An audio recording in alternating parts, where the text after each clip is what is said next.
Perusahaan telekomunikasi seluler PT Telkomsel memberikan penjelasan sekaligus meluruskan informasi terkait penyanderaan pekerja tower BTS yang dilakukan oleh kelompok kriminal bersenjata di distrik Okibab, Kabupaten Pegunungan Bintang, Papua. Perusahaan telekomunikasi tersebut mengatakan orang atau karyawan yang disandra KKB Papua tersebut bukanlah karyawan Telkomsel. Mereka merupakan karyawan PT Inti Bangun Sejahtera. Hal itu dikatakan General Manager Network Operation and Productivity Telkomsel Region Maluku dan Papua, Agus Sugiarto dalam keterangan persnya yang dikirim ke tribunpapua.com. Melalui keterangan elektronik tersebut, Agus Sugiarto sekaligus mewakili jajaran Telkomsel menyampaikan duka cita yang mendalam atas kejadian yang menimpa karyawan PT Inti Bangun Sejahtera beserta rombongan. Ia menambahkan BTS beserta infrastrukturnya yang berlokasi di tempat penyerangan dan penyanderaan yang dilakukan KKB Papua itu merupakan kewenangan operasionalnya dikelola oleh Bakti.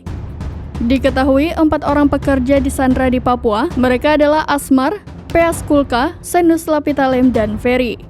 Sebelumnya diberitakan Kabid Humas Polda Papua Kombes Pol Ignatius Beni Adi Prabowo menceritakan penyanderaan bermula ketika para pekerja yang dipimpin Kepala Dinas Informasi dan Komunikasi Kabupaten Pegunungan Bintang Alverus Sanuari menuju distrik Okbab.